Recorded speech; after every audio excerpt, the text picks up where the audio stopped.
කියලා පිළිගන්නවා ඔයාලා හැමෝම අද ජොබ් ගයිඩ් ශ්‍රී ලංකා channel එකට නැවතත්. අදත් අපි ඔයාලට විශේෂයෙන් රැකියාව පිළිබඳ විස්තර තමයි ගෙනෙන්න බලාපොරොත්තු වෙන්නේ. මෙහිදී සෞඛ්‍ය අමාත්‍යාංශය මගින් දිවයින පුරා බඳවා ගැනීම සඳහා සෞඛ්‍ය ලිපිකරු එහෙම නැත්නම් public health management assistant කියන තනතුර සඳහා අයිදුම්පත් කැඳවලා තියෙනවා. මේ පිළිබඳ විස්තර තමයි අපි ගෙනෙන්න බලාපොරොත්තු වෙන්නේ. මෙහිදී ඔන්ලයින් මාර්ගයෙන් අයිදුම්පත් යොමු කිරීමේ හැකියාව තමයි ලබා දීලා තියෙන්නේ. එහිදී නිවැරදි ආකාරයෙන් ඔන්ලයින් මාර්ගයෙන් අයිදුම් කරන ආකාරය පියවරෙන් පියවර මේ වීඩියෝ එක යටතේ ඔයාලට ගෙනෙන්නටත් අපි බලාපොරොත්තු වෙනවා. ඊට අමතරව මේ වීඩියෝ එකේ ඩිස්ක්‍රිප්ෂන් එක මගින් ඔයාලට පුළුවන් මේ විභාගය සඳහා වන එක්සෑම් එකට අදාළ පාස් පේපර්ස් notes වැනි විස්තර සියල්ලක්ම ලබා ගැනීම හැකියාවත් අපි ලබා දීලා තියෙනවා. මෙහිදී මේ වීඩියෝ කොටස් දෙකක් යටතේ ගෙනෙන්නට අපි බලාපොරොත්තු වෙනවා. මෙහිදී පළවෙනි කොටසෙන් අයිදුම්පත් යොමු කිරීමට පෙර ඔබ දැනගත යුතු මූලික කරුණු පිළිබඳ සාකච්ඡා කරනවා. දෙවෙනි කොටස යටතේ ඔන්ලයින් මාර්ගයෙන් අයිදුම්පත් යොමු කිරීමේ පියවරෙන් පියවර වීඩියෝ ආකාරයෙන් දක්වලා තියෙනවා නිවැරදිව යොමු කරන ආකාරය පිළිබඳව. එහිදී පළවෙනි කොටසෙන් අවශ්‍ය සුදුසුකම් මාසික වැටුප් පරිමාණය තෝරා ගන්න ආකාරය සහ විභාග පවත්වන ආකාරය සහ විභාග විස්තර ඔයාලට ගෙනෙන්නට බලාපොරොත්තු වෙනවා. එහිදී මතක් කරගන්න ඕන අපගේ වෙබ්සයිට් එක වන jobguide.lk මගින් ඔයාලට පුළුවන් ඒ සඳහා වන පාස් පේපර්ස් සහ notes ලබා ගැනීම සිදු කර ගන්න. දෙවෙනි කොටස යටතේ නැවතත් මතක් කරගන්න ඕනේ අපි ඔන්ලයින් මාර්ගයෙන් ආයුධම්පත පුරවන ආකාරය සහ ඒක ගෙවීම සිදු කරන ආකාරය ඉන් අනතුරු අතින් පිරුවිය යුතු කොටස සහ ආයුධම්පත ලියාපදිංචි තැපෑලෙන් යොමු කරන ආකාරය කියන කොටස් සාකච්ඡා කරන්න බලාපොරොත්තු වෙනවා. මෙහිදී පළවෙනි කොටසට අපි ගියොත් ආයුධම්පත යොමු කිරීම පෙර ඔබ දැනගත යුතු කරුණු මොනවද කියලා අපි දැන් සාකච්ඡා කරමු. මේ යටතේ වයස සහ මූලික සුසුකම් අධ්‍යාපන සුසුකම් කියන කොටස් දෙක මුලින්ම අපි සාකච්ඡා කරන්න බලාපොරොත්තු වෙනවා. මෙහිදී වයස සුසුකම සහ මූලික සුසුකම් මොනවද කියලා අපි බලමු. මෙහිදී ශ්‍රී ලාංකික පුරවැසියෙකු විය යුතුයි කියලා සඳහන් කරලා තියෙනවා. ආයුධම්පත් බාර ගන්න අවසන් දිනයේ වයස අවුරුදු 18ට නොඅඩු 30ට නොවැඩි සියලුම පුද්ගලයන් සඳහා ආයුධම්පත් යොමු කිරීමේ හැකියාව ලබා දීලා තියෙනවා. ඊළඟ විශිෂ්ට චරිතයකින් හෙබි විය යුතු අයෙකු විය යුතුයි කියලා සඳහන් කරලා තියෙනවා. දෙවෙනි ඕනෑම ප්‍රදේශයක සේවය කිරීම සඳහා වන රාජකාරී කටයුතු කිරීම ශාරීරික හා මානසික යෝග්‍යතාවකින් යුක්ත වේ කියලා සඳහන් කරලා තියෙනවා. ඊළඟට බලමු මේ තනතුරු සඳහා වන අධ්‍යාපන සුසුකම් කෙසේද කියලා. ඒ යටතේ අපස සාමාන්‍ය පෙළ විභාගයේදී භාෂාව ගණිතය ඇතුළු විෂයන් 4කට සී සාමත් සහිතව විෂයන් 6ක් සමත් තිබීම තමයි එක් වරකදී සුසුකම් ලෙස සලකා බලන්නේ. ඊට අමතරව අපස උසස් පෙළ විභාගයේදී විෂයන් 3ක් එකවර සමත් වීම සලකලා බලනවා. පැරණි දිශයේ ඇසලේ විෂයන් 3ක් එකවර සමත් වීම ප්‍රමාණවත් කියලා සඳහන් කරලා තියෙනවා. විශේෂයෙන්ම සඳහන් කරලා තියෙනවා සෑම ආයුධම්කරුවෙකුම තනතුරට අදාළ සුසුකම් 2021 8/3 වෙනි දිනට හෝ ඊට ප්‍රථම සම්පූර්ණ කර තිබීම අනිවාර්ය වේ කියලා විශේෂ සඳහනක් කරදී සඳහන් කරලා තියෙනවා. මේ සුසුකම් තියෙනවා නම් ඔයාලට පුළුවන් ආයුධම්පත් යොමු කිරීම සිදු කරගන්න. ඊළඟට බලමු මාසික වැටුප් පරිමාණය කෙසේද කියලා මේ තනතුරු සඳහා. එහිදී 3 ඇලයිර 2016 චක්‍රලේඛ යටතේ ඔයාලට 28941 මූලික වැටුපක් සහ අනිකුත් දීමනා සහිතව 40000ක ආසන්න වැටුපක් පළවෙනි මාසයේ සිටම ලබා ගැනීම හැකියාව මේ තනතුරු සඳහා පවතිනවා කියලා සඳහන් කරලා තියෙනවා. ඊට අමතරව තනතුරු ස්ථිරයි විශ්‍රාම වැටුප් සහිතයි කියලා සඳහන් කරලා තියෙනවා. ඊළඟට තෝරා ගන්න ආකාරය ගැන සඳහන් කරලා තියෙනවා. මේදී තෝරා ගැනීම සිදු කරන්නේ දිස්ත්‍රික් ජනගහන අනුපාත පදනම යටතේවත් කියලා සඳහන් කරලා තියෙනවා. එහිදී ඔයාලා විශේෂයෙන් මතක් කරලා තියෙනවා දිස්ත්‍රික් නාම ලේඛනය උපලේඛන 1 යටතේ දක්වලා තියෙනවා. පුරප්පාඩු සඳහා තරඟ කිරීමට තෝරා ගන්න ලබන දිස්ත්‍රික්කයේ හයි අංකය උපලේඛන 1 අනුව ආයුධම්පතේ නිවැරදිව සඳහන් කරන්න කියලා සඳහන් කරලා තියෙනවා. ඊට අමතරව සේවයට බඳවා ගැනීම නියෝජනාත්මක පදනමක් මතක සිදු කරනවා කියලා සඳහන් කරලා තියෙනවා. ඒ කියන්නේ එක් පරිපාලන දිස්ත්‍රික්කයේ ජනසංඛ්‍යාවට සමානුපාතිකව ඒ දිස්ත්‍රික්කය සඳහා පුරප්පාඩු සංඛ්‍යාව නියමිත ගණනක් වෙන් කරනු ලැබීම තමයි සිදු කරන්නේ. මෙහිදී යම් දිස්ත්‍රික්කයෙන් පෙරවිය යුතු සංඛ්‍යාව සඳහා තරඟ කිරීමට සුසුකම් වන්නේ එම දිස්ත්‍රික්කයෙන් ඉල්ලුම් කරන ලබන ආයුධම්කරුවන් පමණක් කියලා සඳහන් කරලා තියෙනවා. එහිදී යම් දිස්ත්‍රික්කයක ඉහත සඳහන් පරිදි වෙන් කළ පුරප්පාඩු සංඛ්‍යාව එම දිස්ත්‍රික්ක සඳහා ආයුධම්කර සුසුකම් සපුන් ලද ආයුධම්කරුවන්ගේ පිරිවීම නොහැකි අවස්ථාවක් වෙත්නම් එහිදී යාබද දිස්ත්‍රික්කවල ජනසංඛ්‍යාවට සමානුපාතිකව යාබද දිස්ත්‍රික්කවලින් තරඟ කළ ලද අපේක්ෂකයන් මත බෙදා හරිනවා කියලා සඳහන් කරලා තියෙනවා. පිරිවීමට නියමිත මුළු පුරප්පාඩු සංඛ්‍යාව ස්වල්පයක් නම් එම හේතුව මත දිස්ත්‍රික් ජනසංඛ්‍යා පදනම අදාළ කරගත නොහැකි වන විට කුසලතා අනුපිළිවෙලින් තමයි සුසුකම් සඳහා තෝරා ගැනීම සිදු කරගන්නේ. විභාගය සඳහා අවම ලකුණු ප්‍රමාණය ලබාගත් සංඛ්‍යාව පවත්නා පුරප්පාඩු සංඛ්‍යාවට වඩා අඩු නම් දිස්ත්‍රික් ජනසංඛ්‍යා පදනම මත බඳවා ගැනීම සිදු කරන්නේ නැහැ කියලා සඳහන් කරලා තියෙනවා. ඉතින් දිස්ත්‍රික්කයට අයත් වීම සඳහා තිබිය යුතු මූලික සුසුකම් සඳහන් කරලා තියෙනවා. එහිදී අපේක්ෂකයා හැම දිස්ත්‍රික්කය තුළ ඉපදුණු අයෙකු යුතුයි කියලා සඳහන් කරලා තියෙනවා. එහෙම නැත්නම් විභාගය සඳහා සුසුකම් සපුරන යුතු අවසාන දිනයට పూర్වයෙන් වසර 5ක් ඇතුළත එම දිස්ත්‍රික්කය තුළ යටත් පිරිසෙන් අවුරුදු 3ක්වත් අඛණ්ඩව ස්ථිර පදිංචි තිබිය යුතුයි කියලා සඳහන් කළා දෙනවා. එහෙම නැත්නම් ඔහු නොකඩවා අවුරුදු 5ක් එම දිස්ත්‍රික්කයේ තමන්ගේ ද්විතීයික අධ්‍යාපනය ලබා තිබීම සුසුකමක් වෙනවා එම දිස්ත්‍රික්කයේ පදිංචි බවට තහවුරු කිරීම සඳහා. මේ ආකාරයෙන් තමයි තෝරා ගැනීම සිදු කරන ලබන්නේ මෙම තනතුර සඳහා. ඊළඟට බල විභාග විස්තර කෙසේද කියලා. එහිදී ලිඛිත විභාගයක් සහ ලිඛිත විභාගයෙන් ඉහළම ලකුණු ලබා ගන්නා පුද්ගලයන් සාමාන්‍ය සමුග පරීක්ෂණයක් සුසුකම් පරීක්ෂා කිරීම සමුග පරීක්ෂණයක පමණක් සිදු කරනවා. එහිදී ලිඛිත විභාග ගැන සඳහන් කරනවා නම් ප්‍රශ්න පත්‍ර දෙකකින් සමන්විතයි භාෂා හැකියාව සහ අභියෝගිතාවය කියලා. මෙහිදී මේ විභාගය සිංහල දෙමළ ඉංග්‍රීසි මාධ්‍ය තුනේම පැවැත්වෙනවා. අයදුම්කරුවන් මාධ්‍ය තෝරාගත යුතුයි. පසුව මාධ්‍ය වෙනස් කිරීමට ලබා දෙන්නේ නැහැ කියලා සඳහන් කරලා තියෙනවා. මෙහිදී භාෂා හැකියාව ප්‍රශ්න පත්‍රයේ ලකුණු 100න් ආම ලකුණු 40ක ප්‍රමාණයක් ලබා ගැනීම සිදු කර ගන්න ඕනේ. ඊළඟ අභියෝගිතාව පරීක්ෂා පත්‍රයෙන් තුන ලකුණු 100න් ආම ලකුණු ප්‍රමාණය ලබා ගන්න ඕනේ. එහිදී භාෂා හැකියාව ප්‍රශ්න පත්‍රයට අහන විෂය නිර්දේශ පිළිබඳ කෙටිසරහනක් මේ කොටසේ දක්වලා තියෙනවා. ඒක අධ්‍යයනය කිරීමෙන් ඔයාලට පුළුවන් ඒ පිළිබඳ අවබෝධයක් ලබා ගන්නවා. ඊළඟ අභියෝගිතාවයේ ප්‍රශ්න පත්‍රයේ අහන විෂය නිර්දේශය පිළිබඳ කෙටියෙන් මේ හැඳින්වීමක් සිදු කරලා තියෙනවා. ඊළඟ මෙහිදී සටහන වශයෙන් සඳහන් කරනවා රාජකාරී කටයුතු සඳහා අපේක්ෂකයන්ගේ සුසුකම් හැකියාව පරීක්ෂා කිරීම පිණිස තමයි මේ ප්‍රශ්න පත්‍ර සකස් කරලා තියෙන්නේ. සෑම පිළිතුරු පතක් සම්බන්ධයෙන්ම නොපැහැදිලි අත්අකුරු සහ වචනවල අක්ෂර වින්‍යාසය සම්බන්ධයෙන් වැරදි ලකුණු සඳහා ලකුණු අඩු කරනවා කියලා සඳහන් කරලා විශේෂයෙන්ම සඳහන් කරලා තියෙනවා. එක් විෂයන් සඳහා යටත් පිරිසෙන් අවුරුදු ලකුණු 40ක් වල ලබා ගන්න ඕනේ. සම්පූර්ණ විභාගය සඳහා යටත් පිරිසෙන් ලකුණු 150කට වඩා වැඩි ප්‍රමාණයක් ලබා ගත යුතුයි කියලා සඳහන් කරලා තියෙනවා. අයදුම්කරුවන් වෙත විභාග ප්‍රතිඵල තැපෑලෙන් හෝ මේ වෙබ් අඩවියෙන් ඔයාලට ලබා දෙනවා කියලා සඳහන් කරලා තියෙනවා. ඉතින් විශේෂයෙන් මතක් කරන්න ඕනේ jobguide.lk වෙබ් අඩවිය මගින් ඔයාලට පුළුවන් මේ විභාගය සඳහා වන පසුගිය ප්‍රශ්න පත්‍ර සහ ඊට අදාළ නෝට්ස් ලබා ගැනීම හැකියාවත් අපි ලබා දීලා තියෙනවා. දිගටම මේ අප්ඩේට්ස් අපි ලබා දෙන්නත් කටයුතු කරනවා කියලා මතක් කරන්න ඕනේ.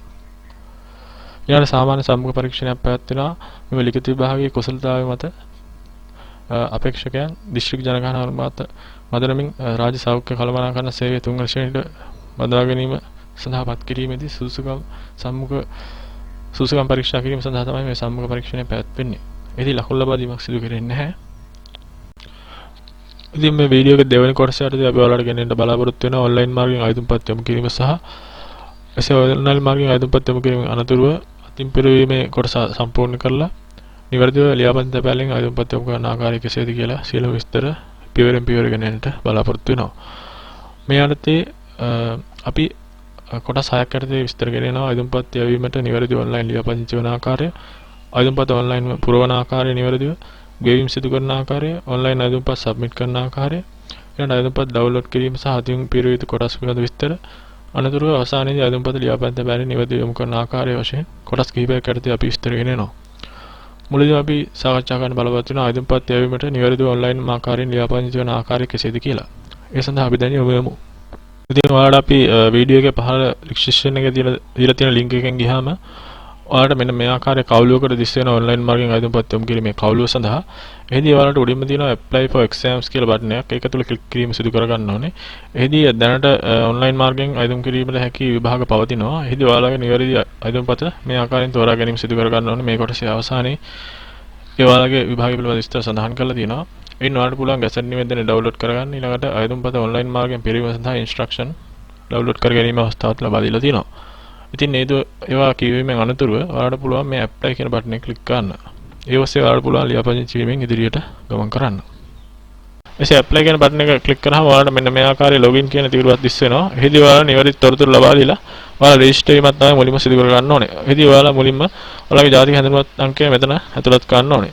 ඊළඟට ඔයාලගේ භාවිත කරන ලබන මොබයිල් අංකය ඔයාලා මෙතන ඇතුළත් කරන්න ඕනේ. ඊළඟට ඔයාලගේ ඊමේල් ලිපිනේ නිවැරදි ඊමේල් ලිපිනේ මෙතන ඇතුළත් කරන්න ඕනේ. එසේ ඇතුළත් කළා I agree with terms and conditions කියලා මෙතන ක්ලික් කරලා I am not a robot කියන එක මෙතන ක්ලික් කිරීමෙන් පසුව ඔයාලා next කියන බටන් එක ක්ලික් කරන්න ඕනේ. එසේ ක්ලික් කරාම ඔයාලගේ ෆෝන් එකට සහ ඊමේල් එකට one time password එකක් ඔයාලට එවෙලෙම ලැබෙනවා. ඒ one time password එක ඔයාලා නිවැරදිව අදාළ තැනට ඉනකට එන කවුලුවට යොමු කිරීමෙන් ඔයාලට පුළුවන් මේ සඳහා නිවැරදිව රෙජිස්ටර් වීම සිදු කරගන්න. අපි දැන් ඒ කොටස වෙත යමු. ඉතින් ඔයාලා ඒ ආකාරයෙන් ලියාපදිංචි වුණාම මේ ආකාරයේ ඔන්ලයින් කවුලුවකට තමයි යොමු වෙන්නේ අයදුම්පත සම්පූර්ණ කිරීම සඳහා. එහිදී උඩින්ම දක්වලා තියෙනවා open competitive examination for recruitment to grade 3 of public health management assistant service the associate කියලා. එහිදී මුලින්ම ඔයාලා fill කරන්න තියෙන්නේ medium town district applied for examination කියලා සඳහන් කරලා තියෙනවා. මුලින්ම medium of examination ඔයාලා තරග විභාගය සඳහා මුහුණ දෙන මාධ්‍ය සිංහල, තමිල්, ඉංග්‍රීසි කියලා සඳහන් කරලා තියෙනවා. ඔයාලා කැමති මාධ්‍ය ඇතුළේ ටික් කිරීම සිදු කර ගන්න ඕනේ. ඊළඟට ඔයාලා විභාගය සඳහා ඉඳ ගැනීමට බලාපොරොත්තු වෙන ටවුන් එකේ විස්තර තමයි අතුලත් කරන්න තියෙන්නේ. එහිදී අවස්ථා දෙකක් ලබා දීලා තියෙනවා. ඔයාලා කැමතිම ටවුන් එක සහ ඔයාලා දෙවෙනියට කැමතිම ටවුන් එක වශයෙන්. එහිදී පළවෙනියටම ඔයාලා මෙන්න මේ තුලින් drop down menu එකෙන් අදාළ දිස්ත්‍රික්කය සහ ටවුන් එක වශයෙන් තමයි සඳහන් වෙලා තියෙන්නේ. එතෙන්දී අදාළ දිස්ත්‍රික්කය සහ ටවුන් එක මුලින්ම ටික් කර ගන්න ඕනේ. කැමතිම දිස්ත්‍රික්කය මොකක්ද කියලා. ඊළඟට දෙවෙනි කොටසේ ඔයාලා දෙවෙනියට කැමති වඩාත් ළඟ ටවුන් එක ඔයාලා මේ ආකාරයෙන් සිලෙක්ට් කිරීම සිදු කර ගන්න ඕනේ දෙවෙනි කොටසේ යටතේ. ඊළඟට ඔයාලා පත්වීම ලබා ගැනීමට බලාපොරොත්තු වෙන දිස්ත්‍රික්කය කොහොමද කියලා මෙහි විමසලා තිනවා. එහිදී අදාළ සුසුකම් අනුව ඔයාලට ගැළපෙන දිස්ත්‍රික්කය ඔයාලා මෙතනින් සිලෙක්ට් කර ගැනීම සිදු කර ගන්න ඕනේ පත්වීම ලබා ගැනීම සුසු දිස්ත්‍රික්කය වශයෙන්. ඊළඟට ඔයාලගේ personal information තමයි ඇතුළත් කරන්න අවස්ථාව ලබා දීලා තියෙන මේ කොටස යටතේ.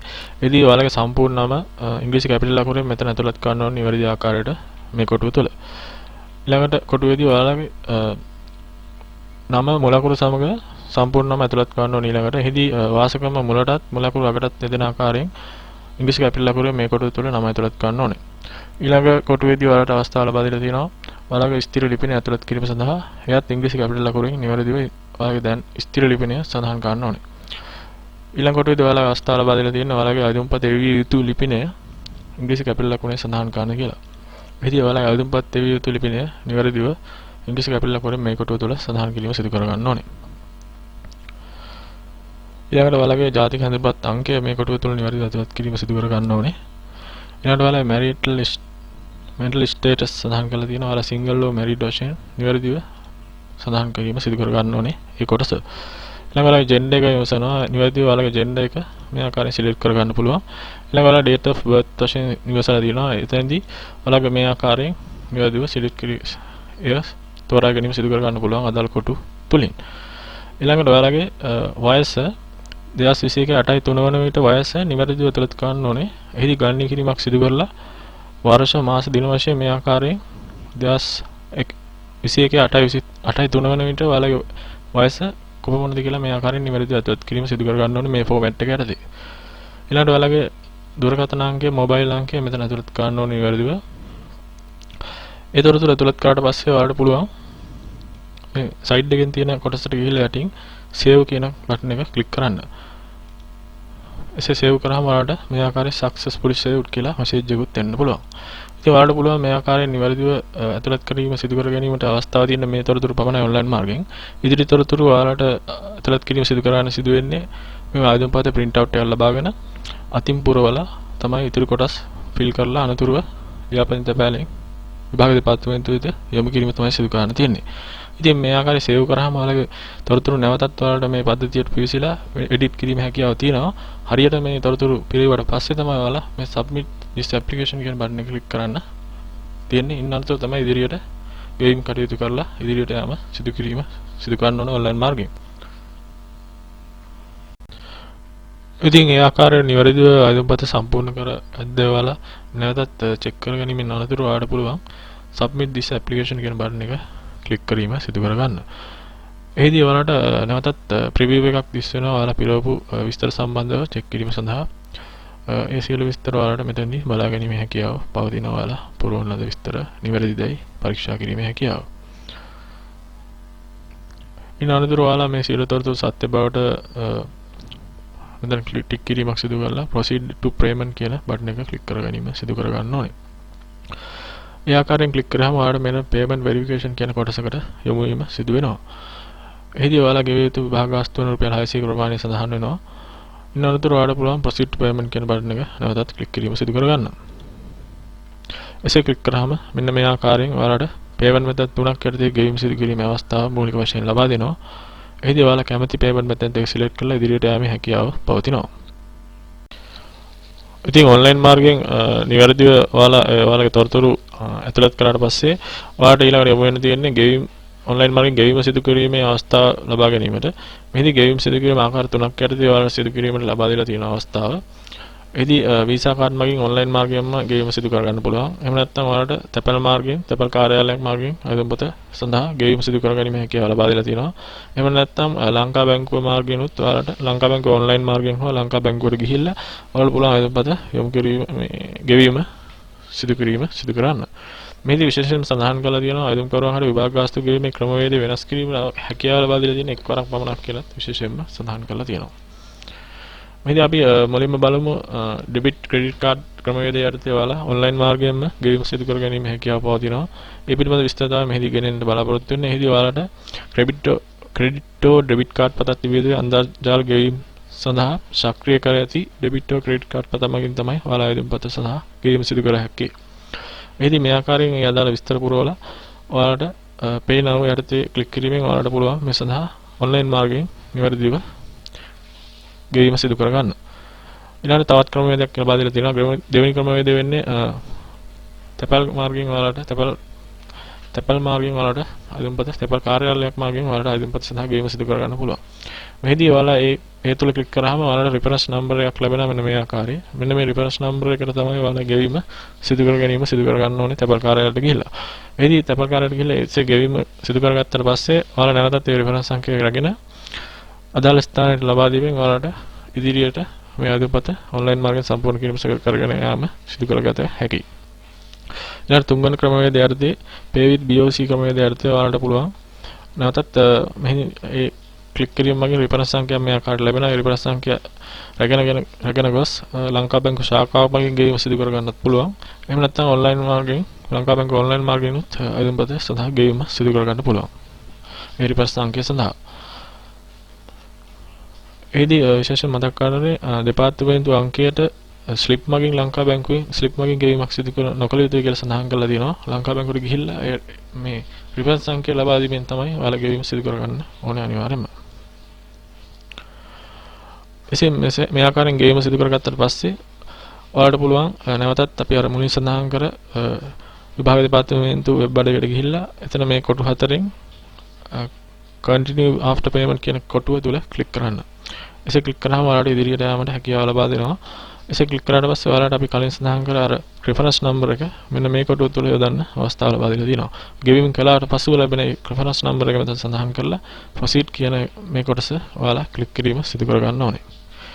එසේ ක්ලික් කරගත්තාට පස්සේ ඔයාලට ඉහත ක්‍රම වගේ මුදල් ගෙවූ පසු ඒ මුදල් ගෙවූ බවට අදාළ වන ලදු පොතක් මේ ආකාරයෙන් දිස් වෙනවා. ඒ ඔයාලට පුළුවන් මුද්‍රණය කර ගැනීමක් සිදු කරගන්න මෙන්න මේ කොටස තුල ක්ලික් කරලා ඔයාලට PDF එකක් ආකාරයෙන් හෝ මුද්‍රණය කර ගැනීම හැකියාව ලබා දීලා තියෙනවා. ඉන්පසු එසේ මුද්‍රණය කරගත්තාට පස්සේ ඔයාලට පුළුවන් මේ proceed කියන බටන් එක යොදලා ඉදිරිය සඳහා යොමු වෙන්න.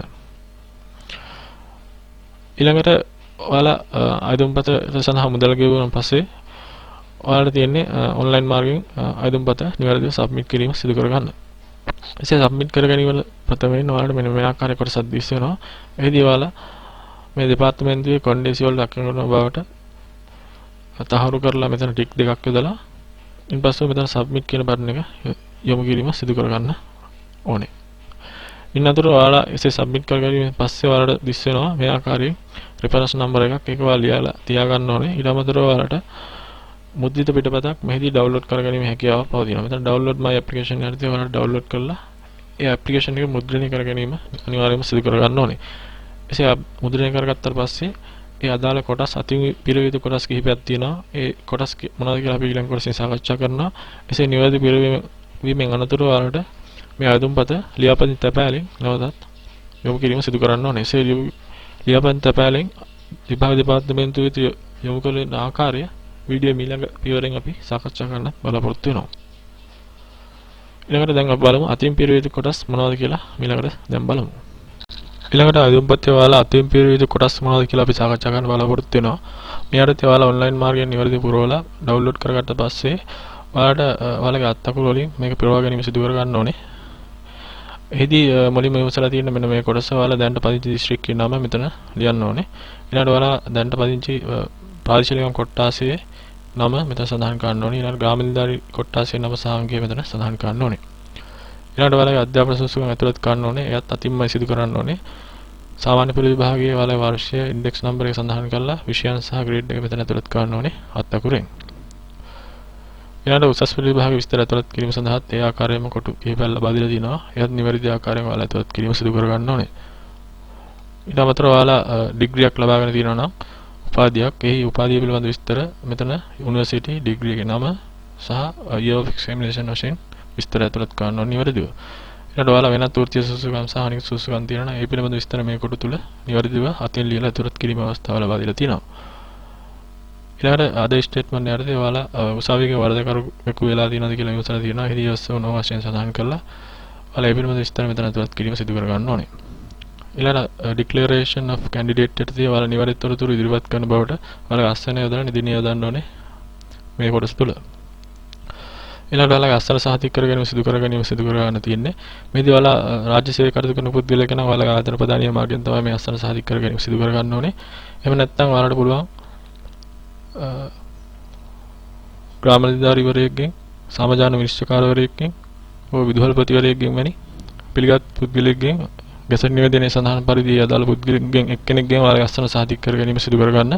එසේ සිදු කරගෙන අදාළ පුද්ගලයාගේ සීල් එක මෙතන යොදලා තමයි මේක ෆිල් කර ගැනීම සිදු කර ගන්න ඕනේ.